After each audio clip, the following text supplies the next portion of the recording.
Ada beberapa hal tentang alam yang sudah kamu tahu secara pasti. Bener nggak? Yuk kita cari tahu seberapa banyak yang kamu tahu tentang planet tempat kita tinggal. Berapa banyak dari 14 soal ini yang bisa kamu jawab? Beritahu kami ya.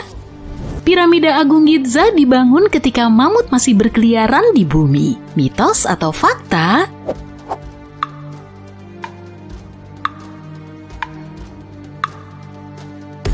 Ini fakta. Piramida paling terkenal di dunia ini dibangun sekitar 500 tahun sebelum mamut berbulu punah sekitar 4000 tahun lalu. Habitat terakhir mereka yang diketahui adalah Pulau Wrangel yang dingin dan sepi di Laut Arktika yang mungkin gak sedingin sekarang. Ada lebih banyak pohon di bumi daripada bintang di Bima Sakti. Apakah ini mitos atau fakta?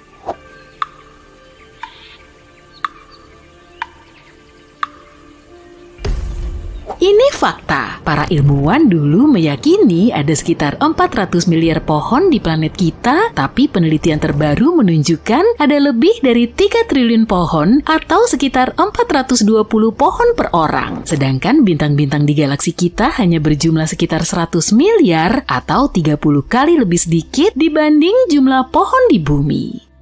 Pohon-pohon yang kita lihat semuanya bersifat individual. Mitos atau fakta?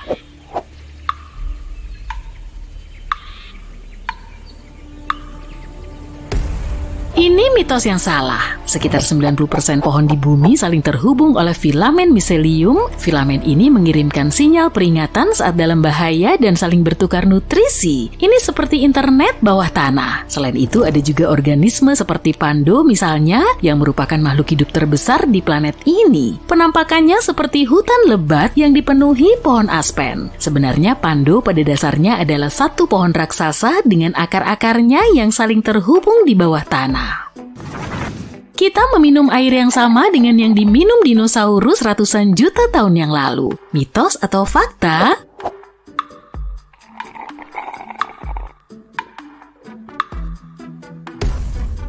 Ini fakta. Hanya sebagian kecil air di planet kita yang menguap habis, sisanya terus diperbarui. Jadi mamut, dinosaurus, dan apapun yang hidup miliaran tahun sebelumnya minum dan berenang di air yang sama dengan yang kita lihat sekarang. Dan masih banyak lagi yang mereka lakukan di dalam air. Sayangnya air tidak menyimpan informasi tentang makhluk-makhluk purba tersebut sehingga kita tidak bisa mengetahui lebih banyak tentang mereka. Petir tidak pernah menyambar di tempat yang sama 2 kali. Apa kamu berani membuktikannya? Mitos atau fakta?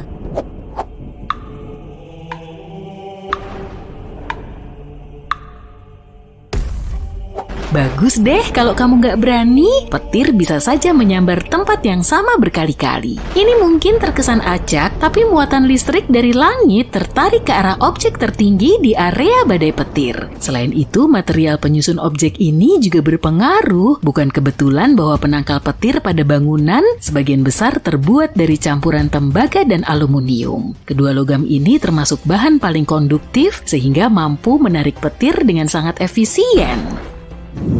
Semua gurun bersuhu panas. Nah, yang ini gampang kan? Mitos atau fakta?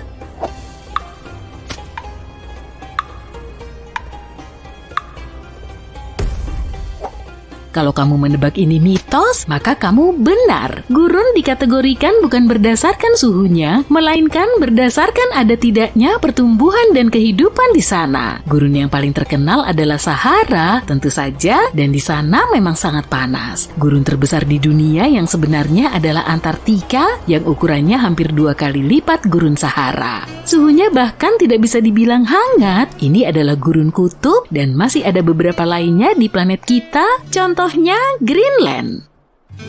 Ada cukup banyak emas di bawah tanah untuk menutupi seluruh planet dengan lapisan emas tebal. Apakah kamu percaya ini?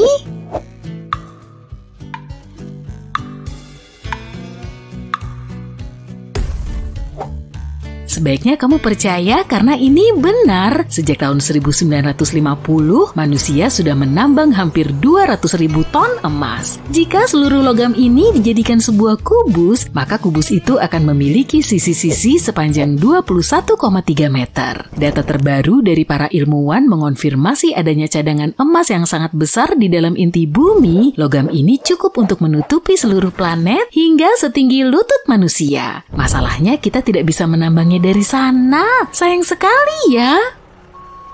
Bulan dan Mars sudah terpetakan dengan lebih baik dibanding lautan di bumi. Ini nggak mungkin kan?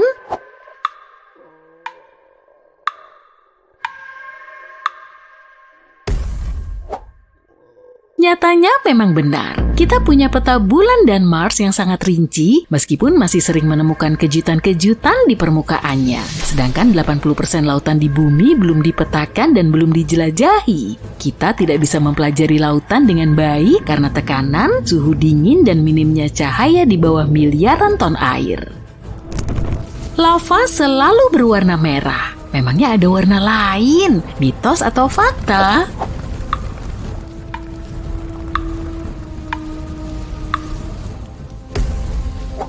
Mitos, biasanya lava berwarna merah atau oranye karena umumnya berupa lelehan batuan dari perut bumi. Tapi ada satu gunung berapi di Indonesia yang lavanya berwarna biru dan bercahaya. Namun itu hanya pada malam hari, pada siang hari lavanya terlihat normal. Tidak ada misteri di baliknya, hanya berlimpahnya gas belerang. Gunung berapi ini juga memiliki danau kawah asam terbesar di dunia. Air di sana sangat biru kehijauan hingga membuat siapapun ingin menceburkan diri, tapi kamu mungkin sudah bisa menebak kalau itu berbahaya. Api di gunung berapi ini juga berwarna biru dan merupakan api biru terbesar di dunia, membumbung setinggi 4,9 meter. Pernah melihat kompor gas menyala kan? Di sini prinsipnya kurang lebih sama. Kita juga bisa melihat pelangi di malam hari. Apakah itu mitos atau fakta?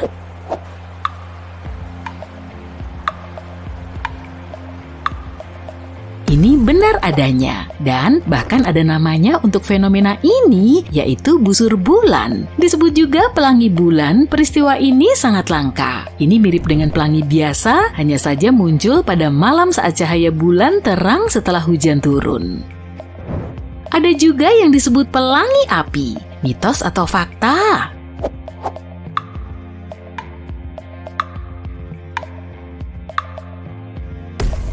Ini fakta. Ini fenomena indah ketika awan di langit berwarna-warni seperti pelangi dan terlihat mirip air terjun berapi-api yang beraneka warna. Fenomena ini hanya terjadi pada kondisi yang tepat dan syaratnya sangat spesifik. Dekat dengan khatulistiwa, cuacanya cerah, ada awan seperti bulu di langit, matahari lebih tinggi dari 58 derajat di atas cakrawala. Awan seperti itu terbentuk dari kristal es, dan ketika sinar matahari mengenainya, partikel-partikelnya membiaskan cahaya dan menciptakan pelangi. Wow! Ada pohon pelangi, mitos atau fakta?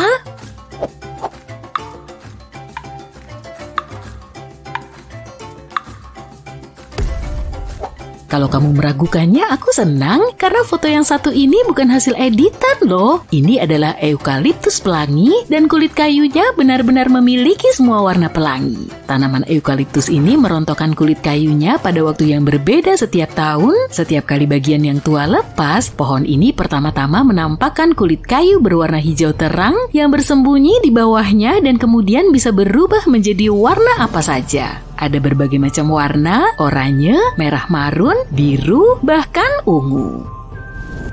Batu bisa bergerak sendiri. Mitos atau fakta?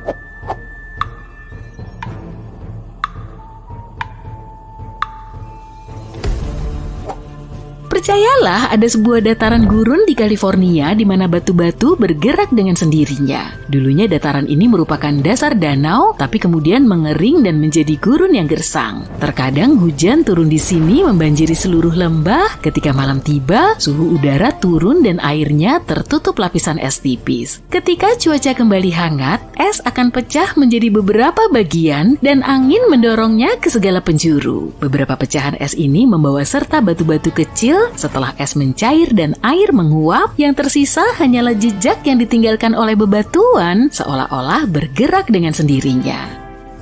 Genangan lumpur bisa berpindah-pindah. Mitos atau fakta?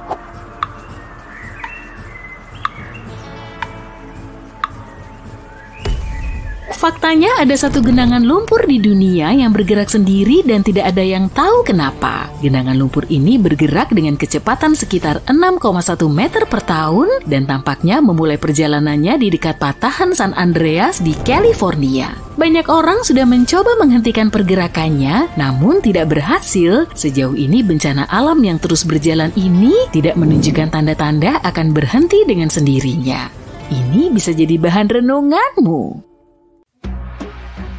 Apakah manusia adalah satu-satunya makhluk di bumi yang suka makan makanan pedas?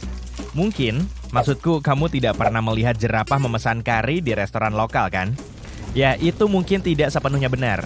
Ternyata tikus pohon, makhluk kecil yang menggemaskan ini, juga menyukai makanan pedas. Para peneliti Asia menemukan fakta menarik ini. Tikus pohon adalah satu-satunya mamalia non-manusia yang dengan sengaja mencari makanan pedas yang membuat mulutnya mati rasa, membuat lidahnya kesemutan, dan membuat air mata keluar. Para ilmuwan mendeteksi adanya mutasi genetik yang licik pada tikus pohon yang pemberani ini. Mereka memiliki reseptor tertentu yang bertanggung jawab untuk mendeteksi rasa sakit yang disebabkan oleh sensasi pedas dari capsaicin, bahan kimia panas yang terkenal yang ditemukan dalam cabai. Mereka seperti memiliki kekuatan super rahasia yang melindungi mereka dari rasa tidak nyaman seperti kita, manusia biasa. Tapi bagaimana para ilmuwan sampai pada penemuan yang menakjubkan ini? Mereka memutuskan untuk menjelajah ke alam liar dan mengamati 5 ekor tikus pohon liar dan sekelompok 6 ekor tikus liar yang bertindak sebagai kelompok kontrol untuk pengujian ini. Tim kemudian mencatat bagaimana masing-masing mamalia kecil ini bereaksi terhadap capsaicin yang pedas. Tidak ada yang mengejutkan pada tikus biasa. Mereka benar-benar tidak bersenang-senang. Namun, tikus pohon tetap sangat tenang. Rahasia di balik ketahanan tikus pohon terhadap rempah-rempah adalah asam amino tunggal yang membedakan mereka dari tikus-tikus lainnya. Sementara banyak tanaman telah berevolusi untuk mencegah hewan mengunyahnya dengan memproduksi bahan kimia yang menyengat. Tikus pohon telah berhasil mengakali alam. Para ilmuwan di balik penelitian ini percaya bahwa mutasi genetik yang bertanggung jawab atas toleransi tikus pohon terhadap rempah-rempah adalah adaptasi evolusi yang luar biasa. Hal ini memungkinkan mereka untuk memperluas cakrawala kuliner mereka dan bertahan hidup di lingkungan yang beragam. Namun, bagi kita manusia, rempah-rempah bukanlah penemuan modern. Bahkan pada masa prasejarah Denmark, nenek moyang kita memiliki selera makan yang pedas. Para peneliti menemukan beberapa panci kuno yang digunakan untuk memasak sekitar 6.000 tahun yang lalu. Dan coba tebak, mereka menemukan jejak rasa pedas seperti mustard. Sekarang, kapan tepatnya manusia mulai membumbui makanan mereka, itu masih menjadi misteri. Ambil contoh biji ketumbar yang banyak digunakan dalam banyak masakan Asia, Timur Tengah, dan Mediterania. Biji ketumbar ditemukan di sebuah situs di Asia yang berasal dari 23.000 tahun yang lalu. Sayangnya, kita tidak bisa benar-benar yakin apakah mereka memang digunakan untuk menambah rasa pada makanan. Mereka mungkin saja tumbuh di sana secara acak. Namun, bukti kuat telah ditemukan yang menegaskan bahwa orang-orang di Eropa Utara sengaja membumbui makanan mereka sekitar 6.100 tahun yang lalu. Ini adalah catatan paling awal yang diketahui tentang makanan berbumbu di Eropa dan mungkin juga di dunia. Untuk mendapatkan sendok pedas ini, para peneliti meneliti sisa makanan yang tersangkut di dalam 74 panci masak dari situs-situs kuno di Denmark dan Jerman. Panci-panci ini memiliki semua tanda kimiawi dari daging atau ikan, dan mereka bahkan menemukan phytoliths yang merupakan jejak mineral kecil yang ditinggalkan oleh makanan. Phytoliths ini mirip dengan yang ditemukan pada biji garlic mustard, tanaman lokal yang dikenal karena rasanya yang pedas namun tidak banyak mengandung nilai gizi. Disinilah yang menarik, ada lebih banyak phytoliths dalam residu panci daripada sedimen di sekitarnya. Itu berarti orang-orang pintar itu sengaja membawa garlic mustard dari tempat lain dan memasukkannya ke dalam panci. Yang lebih menakjubkan lagi adalah panci-panci ini sudah ada sebelum kedatangan pertanian di wilayah ini. Jadi kita berbicara tentang pemburu pengumpul di sini. Sekarang mari kita renungkan teka-teki pedas ini. Mengapa manusia begitu terobsesi untuk menambahkan rasa pedas pada masakan mereka? Ada beberapa teori yang berkembang. Salah satunya adalah bahwa bahkan Neanderthal menggunakan tanaman untuk khasiat obat mereka. Dan garlic mustard tampaknya telah digunakan sebagai disinfektan pada masa itu. Jadi, mungkin nenek moyang kita memiliki bakat untuk menggabungkan rasa dan manfaat kesehatan. Gagasan lain menunjukkan bahwa manusia mulai membumbui makanan mereka karena beberapa rempah-rempah memiliki sifat antimikroba yang melindungi dari pembusukan makanan. Dengan kata lain, indera perasa kita mungkin telah berevolusi untuk menyukai rempah-rempah karena alasan yang baik. Rempah-rempah membuat kita tetap aman. Sebagian orang lainnya lebih memilih untuk tetap sederhana dan percaya bahwa mungkin tidak ada alasan fungsional di balik kecintaan kita pada rempah-rempah. Mungkin semuanya bermuara pada kenikmatan rasa.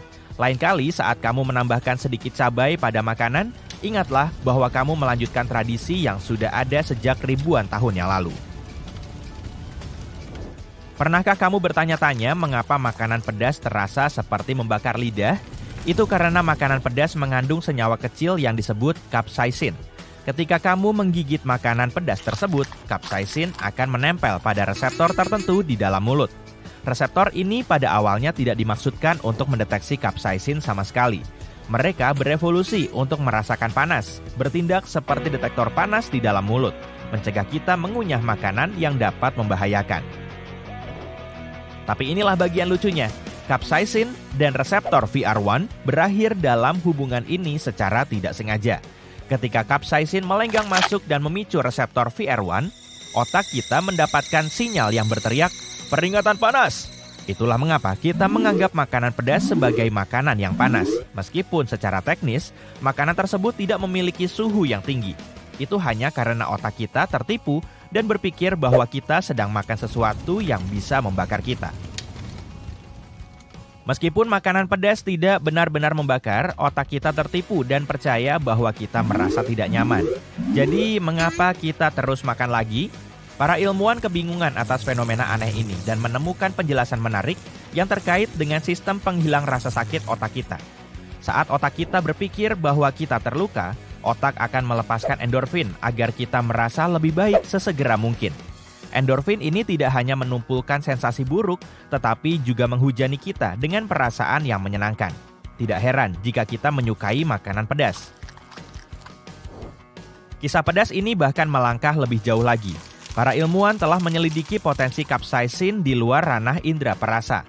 Mereka telah mengeksplorasi kemampuannya untuk memberikan kelegaan dan menemukan beberapa temuan menarik. Sepanjang sejarah dan di berbagai budaya, capsaicin telah digunakan untuk mengatasi berbagai penyakit. Dari demam hingga berbagai jenis nyeri, capsaicin telah membuat jejaknya. Pada komunitas tertentu di Peru, mereka membakar daun yang mengandung capsaicin untuk menghasilkan uap yang membantu meringankan sakit kepala. Di Republik Dominika, daun ini dicerna sebagai bentuk pengobatan. Dan di Filipina, buah yang kaya capsaicin dicari untuk mengobati persendian. Sekarang, kamu mungkin berasumsi bahwa kepedesan cabai misalnya adalah pesan yang jelas dari alam yang berteriak, "Jangan makan aku, manusia bodoh." Itulah yang awalnya diyakini oleh para ilmuwan. Mereka mengira bahwa tanaman cabai berevolusi dengan rasa pedas untuk mencegah mamalia melahap buahnya. Namun, penelitian terbaru tentang cabai liar menunjukkan bahwa menghalangi mamalia besar seperti kita sebenarnya hanyalah pekerjaan sampingan. Alasan sebenarnya di balik rasa pedas mereka, kemungkinan adalah cara mereka bertahan dari ancaman yang jauh lebih kecil, serangga dan jamur yang mengganggu. Pada tahun 1980-an, para ilmuwan mengajukan hipotesis pengelak langsung untuk menjelaskan mengapa cabai berevolusi menjadi pedas. Menurut teori ini, cabai ingin memastikan bahwa buahnya dinikmati oleh burung, bukan oleh makhluk canggung seperti kita. Kamu tahu, saraf penginderaan panas burung sangat kebal terhadap pesona pedas capsaicin, membuat mereka menjadi penyebar benih yang sempurna. Hipotesis pengelak langsung mendapat pukulan ketika para ilmuwan melihat variasi alami dalam kepedasan cabai. Ternyata tingkat kepedesan spesies cabai cenderung bervariasi. Mungkin karena memproduksi capsaicin tidaklah mudah. Jadi, jika cabai ini bisa bertahan dengan tingkat kepedesan yang rendah, mereka akan berhenti memproduksi pedas. Ketika para ilmuwan menjelajahi lanskap yang penuh dengan cabai, di mana cabai pedas ringan dan cabai pedas tumbuh, mereka membuat penemuan yang menarik. Mamalia, bahkan ketika dihadapkan pada cabai yang lebih ringan pedasnya, tidak terlalu suka memakannya. Selain itu, cabai tidak meningkatkan tingkat kepedasannya hanya karena ada lebih banyak hewan di sekitarnya. Seolah-olah mereka mengatakan, "Hei mamalia, kamu bukan perhatian utama di sini." Sebaliknya, kepedasan cabai tampaknya terkait erat dengan iklim setempat. Cabai yang lebih pedas cenderung tumbuh subur di daerah yang memiliki curah hujan yang lebih banyak. Mengapa? Karena kerusakan jamur. Benar, jamur mendatangkan malapetaka pada cabai kesayangan kita. Ternyata jamur, bukan mamalia, yang menjadi penyebab sebenarnya di balik rasa pedas. Sekarang jujur saja, kamu pasti pernah menggunakan ponsel saat sedang menyetir mobil kan? Aku juga sih, tapi kita sama-sama tahu itu berbahaya. Untuk membantu mengatasi hal ini, beberapa mobil keluaran terbaru dilengkapi fitur khusus yang disebut heads-up display. Opsi ini menampilkan informasi berkendara penting di depanmu, seperti kecepatan dan arah, sehingga kamu nggak perlu memalingkan pandanganmu dari jalan. Ini seperti layar yang melayang di jalan di hadapanmu. Fitur ini bisa membantumu mengemudi dengan lebih aman dan menghindari tilang karena melaju terlalu kencang. Nggak semua mobil punya fitur canggih seperti ini. Jadi sebaiknya jangan gunakan ponsel saat mengemudi. Untungnya beberapa mobil memiliki tempat khusus untuk ponsel selagi kamu fokus ke jalan. Salah satu model tahun 2021, Chrysler Pacifica, punya fitur di mana kursi baris kedua bisa dilipat hingga rata dengan lantai. Ini bagus untuk membawa barang-barang besar, tapi saat kursi dinaikkan, area ini bagus untuk menyimpan barang-barang yang perlu disembunyikan. Ingatlah untuk memeriksa dan membersihkannya sesekali karena bisa menjadi magnet bagi segala macam benda, seperti kentang goreng atau pakaian renang basah yang pasti akan menimbulkan bau. Simpanlah beberapa perlengkapan pembersih di dalam mobil untuk berjaga-jaga. Apakah kamu penggemar fiksi ilmiah? Kalau iya, aku punya kabar bagus untukmu. Ternyata mobil terbang mungkin akan menjadi kenyataan dalam waktu dekat. Dan itu bukan hanya karena tampilannya yang keren. Para produsen juga sedang mengembangkan kendaraan semacam itu untuk alasan praktis. Pertama, jalan raya kita semakin lama semakin padat. Kita akan membutuhkan alat transportasi lain di masa depan untuk bisa mengatasi jumlah kendaraan yang banyak. Kamu bisa menemukan banyak konsep mobil terbang secara online yang tersedia untuk segala kebutuhan. Ada yang terlihat seperti drone raksasa, dan ada juga yang seperti pesawat terbang mini. Desain yang paling sederhana hanya mengambil bentuk mobil dan menambahkan sayap. Beberapa mobil sesekali akan memperlihatkan gambar kepingan salju menyala di dashboard. Kalau penasaran, ini adalah sebuah sensor yang cukup penting. Sensor ini menampilkan suhu di luar kendaraan. Sensor ini menyala setiap kali ada peringatan lalu lintas mengenai penurunan suhu yang drastis. Bahkan, ini terkadang disertai dengan peringatan audio atau pesan di dashboard yang memberitahu bahwa jalanan mungkin mulai tertutup lapisan es, sehingga pengemudi bisa menyesuaikan kecepatan atau mengganti ban yang sesuai jika perlu. Mobil-mobil masa kini tidak hanya diadaptasi untuk menghadapi musim dingin. Banyak mobil yang dilengkapi dengan fitur-fitur keren untuk membantu selama bulan-bulan musim panas. Yang kumaksud adalah visor penghalang cahaya matahari yang keren itu. Periksa mobilmu untuk mencari tahu apakah fitur tambahan ini sudah tersedia. Kami tahu visor ini bisa diputar untuk membantu pengemudi, bahkan ketika tidak sedang mengemudi ke arah sinar matahari. Beberapa visor juga bisa dipanjangkan, sehingga bisa meneduhkan area yang lebih luas. Kalau visor mobilmu nggak bisa dipanjangkan, ada solusi sederhana nih. Belilah Sun Visor Extender. Kamu bahkan bisa menemukannya di toko online. Alat ini digunakan dengan cara dipasang pada visor yang sudah ada atau pada jendela agar cakupan naungan lebih luas dan visibilitas lebih baik. Nah, mobilmu mungkin punya fitur tersembunyi lainnya. Fitur ini bukan terletak di dalam mobil, tapi di bannya. Sekarang ini, beberapa mobil dilengkapi dengan ban berisi busa.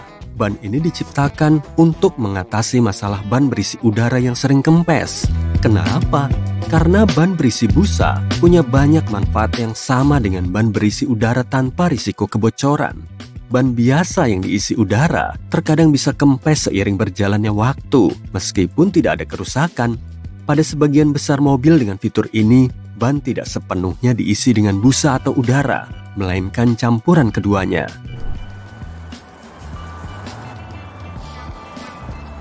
Bonus dari ban modern ini adalah membuat mobil lebih senyap. Umumnya, mobil listrik mengeluarkan lebih sedikit suara, tapi karena adanya busa itu, mobil menjadi senyap seperti kucing.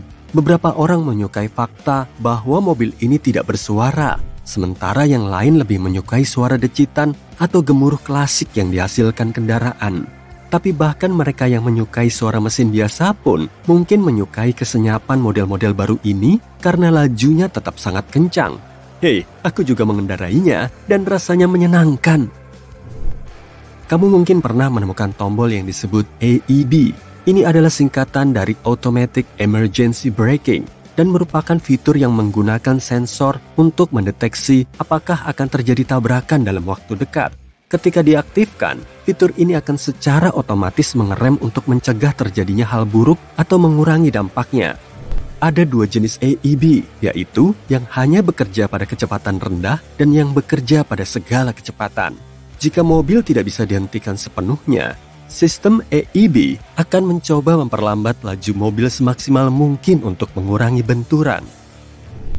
Banyak mobil masa kini sudah dilengkapi sistem yang bisa memperingatkan pengemudi jika ada seseorang yang berjalan di depannya dan bahkan bisa secara otomatis menghentikan kendaraan untuk mencegah kecelakaan. Sistem ini menggunakan sensor khusus yang juga bisa mendeteksi sepeda dan hewan. Akan tetapi, sebuah penelitian mengungkap bahwa sistem ini tidak selalu berfungsi dengan baik, terutama di malam hari. Meskipun mobil sudah dilengkapi dengan fitur tambahan ini, sangat penting untuk selalu waspada saat mengemudi dan gak hanya mengandalkan sistemnya. Fitur bernama Lane Centering Assist membantumu tetap berada di tengah-tengah lajur saat mengemudi di jalan raya. Ini juga bukan alasan untuk tidak memperhatikan jalan, tapi bisa memandumu melewati sedikit tikungan. Kamu akan tetap memegang kendali mobil dan dapat memutar setir jika ingin menuju ke arah yang berbeda. Beberapa sistem memberi banyak umpan balik, sementara yang lain lebih sedikit. Lane Centering Assist tidak bisa menangani tikungan tajam, dan pada sebagian besar mobil tidak berfungsi jika fitur cruise control tidak aktif. Hal keren lainnya dari fitur ini adalah jika sensor mendeteksi tanganmu melepaskan setir, maka sistem akan memberi peringatan untuk kembali ke posisi mengemudi yang benar. Banyak kecelakaan bisa terjadi saat mobil dimundurkan, seperti saat keluar dari tempat parkir supermarket. Sensor parkir bisa membantu mencegah hal ini terjadi dengan menggunakan radar atau suara untuk mendeteksi hal-hal yang mungkin tidak terlihat oleh pengemudi dari posisinya. Sensor ini akan mengeluarkan suara atau menampilkan peringatan di layar mobil untuk memberitahu pengemudi bahwa ada sesuatu di sana, seperti mobil lain atau orang yang lewat. Jika kamu berencana untuk melakukan perjalanan jauh, kamu pasti tahu betapa sulitnya beradaptasi dengan berbagai batas kecepatan di seluruh negeri. Pengenalan rambu lalu lintas adalah teknologi yang bisa membantu dalam hal ini. Teknologi ini memungkinkanmu untuk mengetahui berapa batas kecepatan di jalan yang sedang kamu lalui. Alat ini menggunakan kamera untuk mengambil gambar lalu lintas dan menampilkannya di layar mobil. Hal ini sangat membantu jika rambu-rambu tersebut sulit dilihat atau jika kamu melewatkannya saat mengemudi. Beberapa mobil dengan teknologi ini bahkan bisa mengubah kecepatannya secara otomatis berdasarkan rambu-rambu yang dilihatnya. Teknologi ini banyak ditemukan pada mobil mewah, tapi kini juga mulai banyak dijumpai pada mobil jenis lain. AAA Foundation for Traffic Safety telah melakukan penelitian yang menunjukkan bahwa hingga 6.000 pengemudi per tahun mengalami kecelakaan parah hanya karena mereka kelelahan. Aku sih mau saja kalau mobilku dilengkapi mesin pembuat kopi atau pancuran air untuk membuatku tetap terjaga di hari yang panjang saat mengemudi. Tapi ada loh sistem yang bisa mengetahui kapan pengemudi mulai mengantuk. Sistem ini memantau gerakan yang kita lakukan saat berada di kursi pengemudi. Sistem ini mengamati hal-hal seperti caramu memutar setir dan mengoperasikan mobil. Jika sensor mendeteksi bahwa kamu terlalu lelah untuk melanjutkan perjalanan, sistem akan mengeluarkan suara dan menampilkan pesan di dashboard yang mengimbaumu untuk beristirahat. Beberapa dari sistem ini bahkan menampilkan gambar cangkir kopi untuk mengingatkanmu agar berhenti di pom bensin berikutnya untuk membeli minuman yang menyegarkan. Ini mungkin bisa menyelamatkan nyawamu juga. Matahari adalah bintang berukuran rata-rata, tapi bintang ini masih bisa menampung 1.300.000 bumi. Bobot matahari juga 333.000 kali berat planet kita. NASA telah menerjemahkan berbagai gelombang radio yang terbentuk oleh atmosfer berbagai planet menjadi bunyi yang bisa didengar. Begitulah para astronom mengetahui bahwa bunyi Neptunus mirip ombak lautan. Jupiter kayak berada di bawah air. Dan suara Saturnus mirip musik latar film horor. Di bumi, bunyinya mirip musik jazz bebop. Nggak deng, bercanda. Permukaan matahari memang panas sekali, tapi sambaran petir 5 kali lebih panas. Bumi disambar 100 petir setiap detik. Itu berarti ada 8 juta sambaran dalam sehari dan sekitar 3 miliar sambaran setahun. Mengejutkan? Kalau suatu hari nanti kamu bisa pergi ke bulan dan melihat jejak kaki yang masih baru, itu bukan berarti di sana ada orang lain bersamamu. Jejak kaki atau tanda serupa bisa bertahan selama 1 juta tahun di sana. Sebab bulan nggak punya atmosfer, nggak ada angin, bahkan yang sepoi-sepoi sekalipun yang pelan-pelan bisa menghapus jejak kaki itu. Para astronom telah menemukan lubang terbesar yang pernah kita lihat di alam semesta. Ini adalah ruang kosong raksasa yang membentang seluas 1 miliar tahun cahaya. Mereka tidak sengaja menemukannya. Salah satu anggota tim peneliti merasa agak bosan dan ingin mengecek bagaimana keadaan menuju titik dingin, yaitu sebuah anomali dalam peta latar belakang gelombang mikrokosmik atau CMB. Ini adalah pendar cahaya lemah yang jatuh di planet kita dari berbagai arah dan mengisi alam semesta. Cahaya ini telah bergerak di ruang angkasa selama hampir 14 miliar tahun sebagai sinar yang muncul setelah peristiwa Big Bang. Jadi, kamu jatuh ke dalam lubang hitam dan sudah siap-siap untuk menghadapi akhir yang sedih. Tapi nggak harus begitu kok. Jatuh ke dalam lubang hitam belum tentu menghancurkanmu atau pesawat antariksamu. Kamu harus memilih lubang hitam yang besar agar selamat. Kalau kamu jatuh ke dalam lubang hitam kecil, horizon peristiwanya terlalu sempit dan gravitasinya meningkat setiap beberapa senti ke bawah. Jadi jika kamu julurkan tangan ke depan, gravitasi di jari-jarimu jauh lebih kuat daripada gravitasi di sikumu. Ini akan membuat tanganmu memanjang dan kamu akan merasakan ketidaknyamanan. Jujur, ini lumayan berasa. Semua berubah jika kamu jatuh ke lubang hitam supermasif, seperti yang ada di pusat galaksi. Lubang hitam ini bisa jutaan kali lebih berat dibanding matahari. Horizon peristiwanya lapang, dan gravitasi nggak berubah begitu cepat. Jadi gaya yang kamu rasakan di tumit dan di puncak kepala kurang lebih akan sama besarnya, dan kamu bisa masuk sampai ke jantung lubang hitam. Mitos ini terbantahkan. Jika kamu nonton film yang sangat menyentuh di antariksa dan mulai menangis, air matamu nggak akan mengalir turun. Air mata akan terkumpul di sekitar bola mata. Matamu akan jadi terlalu kering hingga rasanya seperti terbakar. Cairan apapun yang terbuka di tubuhmu akan menguap, termasuk di permukaan lidahmu. Omong-omong tentang terbakar, ternyata api nggak bisa nyala kalau di ruang angkasa. Api bisa menyebar kalau ada aliran oksigen, dan karena di ruang angkasa nggak ada, ya gitu deh. Begitu meledak, harusnya bintang tidak hidup lagi. Tapi sebagian bintang entah bagaimana mampu bertahan dalam ledakan supernova besar. Bintang zombie seperti ini sangat langka. Ilmuwan menemukan bintang zombie yang benar-benar besar bernama LP40365. Ini adalah katai putih yang terbakar sebagian. Katai putih adalah bintang yang telah membakar seluruh hidrogennya, dan sebelumnya, hidrogen merupakan bahan bakar nuklirnya. Dalam kasus ini, ledakan terakhir mungkin lebih lemah dari biasanya, yang nggak cukup kuat untuk merusak seluruh bintang. Kayak bintang yang mau meledak, tapi nggak berhasil, sehingga sebagian materinya masih bertahan. Kalau kamu pergi ke ruang angkasa, jangan coba-coba lepaskan pakaian antariksamu kecuali kamu sedang berada di pesawat antariksa. Udara di dalam paru-parumu akan memuai, begitu juga oksigen di bagian tubuh yang lain. Kamu akan jadi kayak balon, mengembang 2 kali ukuran biasamu. Berita bagusnya, kulit cukup elastis untuk tetap menahan keutuhanmu, yang artinya kamu nggak akan meledak. Untunglah.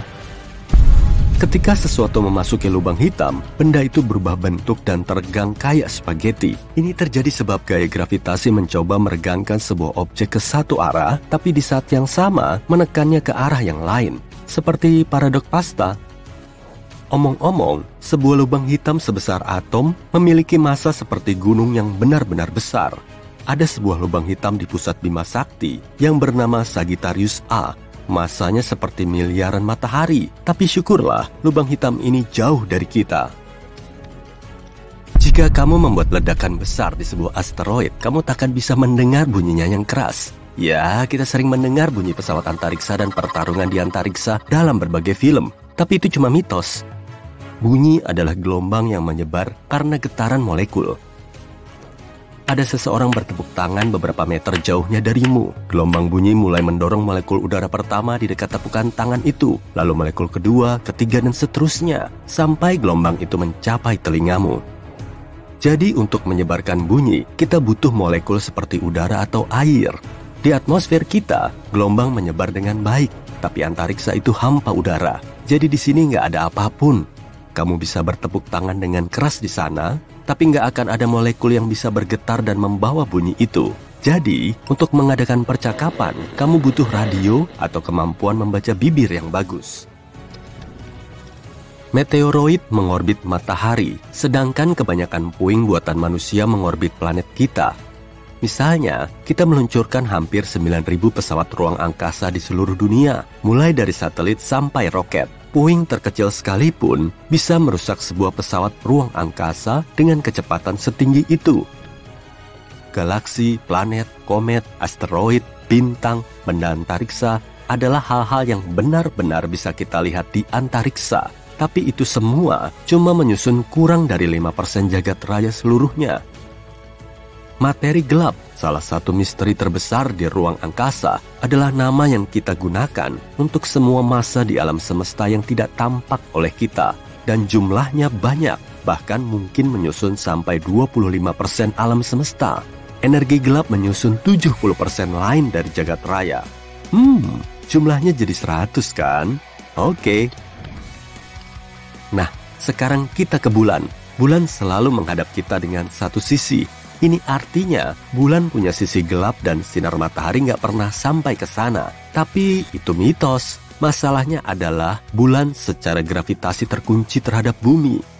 Di bulan juga ada siang dan malam. Hanya saja rotasinya sama persis dengan rotasi bumi. Jadi kapanpun kamu melihat bulan, kamu cuma melihat satu sisi. Meskipun ada siang, ketika matahari juga bersinar di sana, nggak ada sisi gelap. Yang ada adalah sisi jauh. Kita bahkan punya gambarnya. Dan di sana ada salah satu kawah terbesar di seluruh tata surya kita, Basin Kutub Selatan Aitken. Luasnya 2 kali negara bagian Texas. Hiha. Satu mitos yang ternyata nggak benar adalah manusia sebenarnya belum pernah ke bulan. Ini adalah pakaian antariksa asli para astronot yang telah pergi ke sana. Lihat sol sepatunya. Sebagian orang berkata mustahil mereka meninggalkan jejak kaki seperti ini di sana. Sebenarnya bisa. Di bulan, para astronot memakai sepatu bot tambahan di pakaian mereka. Dan solnya cocok sekali dengan jejak kaki di bulan itu. Para astronot nggak membutuhkannya lagi ketika meninggalkan bulan. Jadi mereka membuangnya begitu aktivitas berjalan di bulan selesai. Mereka juga meninggalkan banyak benda di sana. Mereka bahkan membuang sandaran tangan kursi di modul bulan untuk mengurangi bobotnya. Nah, kalau menghitung semua misi Apollo ke bulan, bobot seluruh sampah di bulan sekitar 187 ton. Termasuk sejumlah wahana penjelajah bulan, puing-puing pesawat ruang angkasa, 6 modul bulan, dan semua eksperimen yang ditinggalkan. Itu setara dengan 3 pesawat Boeing 737. Mitos lain tentang matahari adalah bahwa warnanya kuning. Yuk kita ke ruang angkasa untuk memeriksanya. Kamu melihat keluar jendela pesawat dan matahari berwarna putih. Matahari cuma kelihatan kuning bagi kita karena ada filter atmosfer. Komposisi udara dan ketebalannya mendistorsi sinar matahari. Tapi bintang memang punya berbagai warna. Bintang yang dingin berwarna oranye dan merah terang. Ini biasanya bintang yang sangat tua, lebih tua dari matahari kita. Tapi bintang muda dan yang masih sangat panas berwarna biru terang. Matahari kira-kira berada di tengah spektrum ini. Oh iya, satu lagi mitos tentang asteroid. Kita harus terbang sedikit lebih jauh dari orbit Mars. Wah, kita berada di sabuk asteroid dan harus terus-menerus menghindari batuan atau balok es raksasa. Kita memasuki awan asteroid padat. Nggak deng. Faktanya, ruang angkasa itu luas dan jaraknya luar biasa. Semua batuan dan puing-puing dalam sabuk asteroid hanya setara dengan 4% berat bulan. Jadi asteroid benar-benar nggak banyak. Untuk memahami dimensi kekosongan di ruang angkasa, lihat saja tabrakan dua galaksi. Ada miliaran bintang dalam masing-masing galaksi. Dan jika kita campurkan, tabrakan itu tidak akan terjadi.